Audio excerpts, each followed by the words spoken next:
죽을 때까지 하고 싶은데 모르겠어요. 어떤 화가가 그랬대요. 자기 가장 행복한, 아니 자기 가장 원하는 건 붓을 든 채로 쓰러져가지고 죽는 거라고 그랬대요. 근데 그 말이 너무 공감되던데요. 저도 그래요. 죽을 때까지 활약하는 한 그림을 계속 그리면서 행복하게 보내고 싶어요.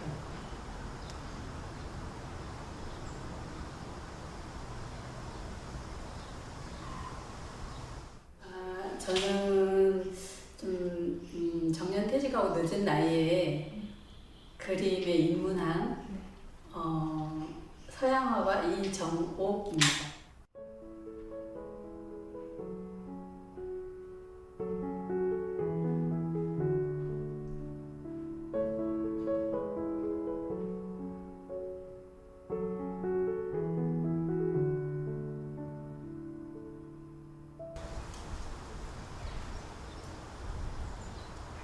제가 어렸을 때는 지금처럼 장애인에 대한 인식이나 그런 이렇게 배려 이런 게 없었어요.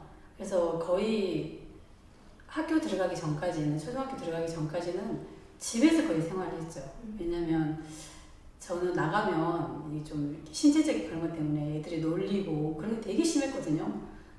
때리는 애들도 있고 돌 던지는 애들도 있었어요, 그때는. 그래서 제가 이제 좀 안 됐는지 아버지가 가끔 그 물놀이 투망이라고 해야 되나? 그렇게 거기 가시면 저를 데리고 했어요. 저를 업고 막 내문 건너고 그러면 그게 그렇게 좋아가지고 웃고 이런 게 지금도 막 그 생각하면 웃음이 나온다니까 눈물도 나고. 남동생이 둘이거든요. 근데 그 남동생들이 이제 크니까 애들이 이제 골목을 휘어잡기 시작했죠. 남동생 둘이. 그때부터는 이제 좀 따라다니기도 하고 그 막 메뚜기 잡으러도 간데 막 따라다니기도 하고 그때부터는 좀 자유롭긴 했죠. 학교는 근데 좀 학교 생활은 좀 별로 힘들었어요. 고등학교 때까지 계속 그런 게 있어가지고 아마 동정을 얻으려고 하는 건 아니고 그때 현실이 그랬을걸요 아마.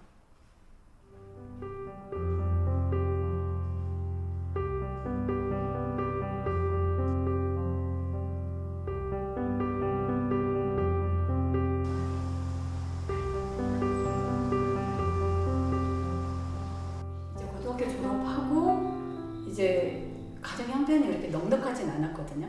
이렇게 조그마한 회사나 이런 데는 거의 면접에서 많이 떨어지고 취업이 안 됐었어요. 하고 그러면. 그래서 근데 그때 당시만 해도 어른들이 기술을 익혀야 된다 막 이러는 식으로 옆에서. 그래서 언니가 하나 있었는데 이게 비용을 대줬어요. 그래서 이제 무작정 서울로 올라와가지고 국제복장학원이라고 명동에 있었어요. 거기를 이제 다녔죠. 1년을.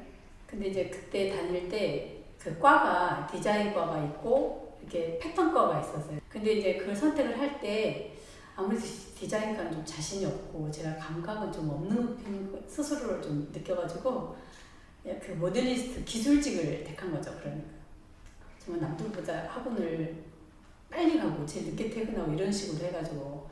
근데 솔직히 얘기하면 걷는 것에 대한 열등감이 조금 있었던 것 같아요. 그래서 남들 다 가고 나면 나오고 오기 전에 잽싸게 가가지고 자리 차지하고 이런 것들이.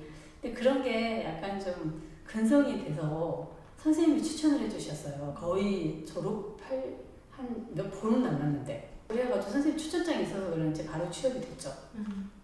뭐 이제 선생님이 계시면은 그 밑에 이렇게 뭐 아침에 일단 책상 닦고 이런 보조부터 시작해가지고 계속 이렇게 보조 생활이 끝나면 이제 쉬운 아이템부터 맡겨줘요.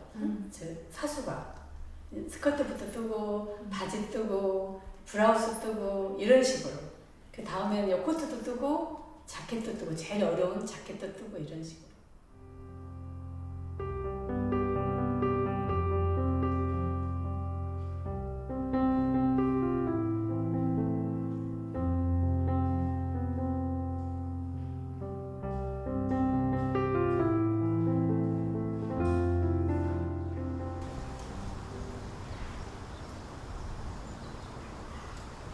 오래 직장생활 하다 보니까 좀 지치기도 하고 정신적으로 좀 허무하기도 하고 살짝 우울감 같은 것도 있고 이래가지고 좀 나를 추스르고 있는데 우연히 그 동네 소식지가 있어요. 그 소식지에 장애인들의 공간 소름 아트센터라는 안내문이 있었어요.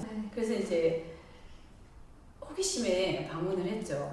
이제 돌아가신 최진수 원장님 계세요. 손님으로 방문했는데 면담하고 이것저것 막 얘기를 하다가 갑자기 확 와닿은 것 같았어요. 그래서 이제 바로 입회원서 쓰고 이제 회원이 됐죠. 그렇게 안내를 하지가 않는 곳이었어요. 거기가 딱 한 번 그 안내지에 나간 거예요. 우연히. 근데 그걸 제가 봤다니까 얼마나 행운입니까.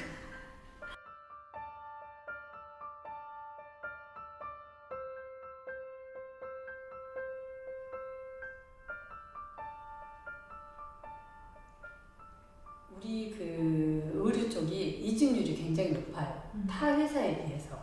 사수가 딱 있으면 그 사수가 어떤 사수를 만나느냐에 따라서 진도가 달라지거든요. 봉급도 달라지고. 근데 저는 보면은 한 30년 정도를 했는데 그렇게 많은 회사를 옮기지를 않은 거 보니까 좀 약간 그 이렇게 견디는 스타일인 것 같아요. 딱 앉아서 이렇게 막 작은 것에 파닥파닥 안 하고 남이 구박해도 그냥 꿋꿋하게 나는 먹고 살아야 되지.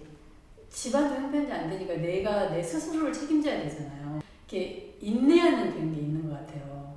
저 어깨가 아플 때까지 선생님 그만하라고 다른 사람도 요 정도 좀 좀 쉬고 이래야 되는데 그걸 하니까 그게 원장 선생님은 되게 마음에 드셨던 것 같아요. 돌아가신 분이. 그래서 제가 약간 특혜를 많이 받았어요.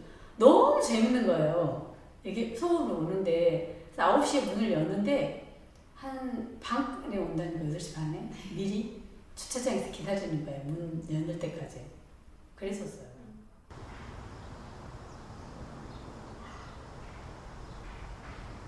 소울음에서 일어서는 사람들의 기록전이라는 전시가 있어요. 이게 지금 벌써 30년 가까이 됐거든요. 코로나 때 못하고 이런 거 다 빼고 거기에서 첫 전시를 했는데 아직은 자격이 안 됐는데 원장님이 과감하게 하라고 그래가지고 첫 전시를 했는데 설레이고 정말 설레었어요. 벌써 13년 하셨다고 하셨죠? 네.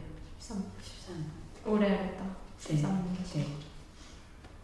네. 제가 그림은 소울음이 온 게 아마 제 인생에서 굉장히 행운이고 아마 좀 뭐 보이지 않는 뭔가가 있다면은 아마 좀 뭔가를 좀 던져준 것 같아요. 아이고 일단 너서 그동안 고생했으니까 좀 행복하게 살아라 이런 식으로. 지금 너무 좋은 것 같아요.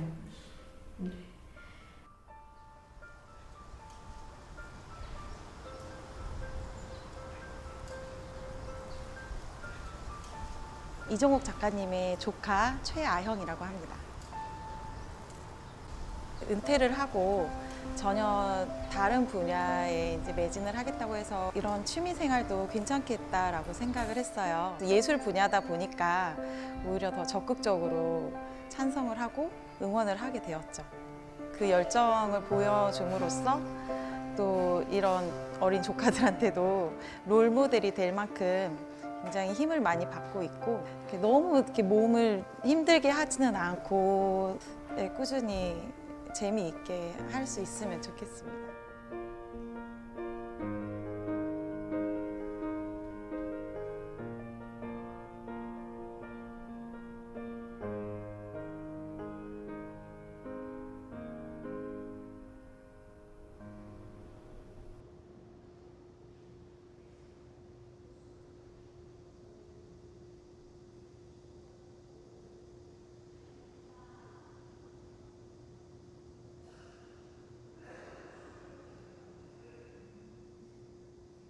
저는 그림이 제 인생의 최고의 선택이라고 생각합니다.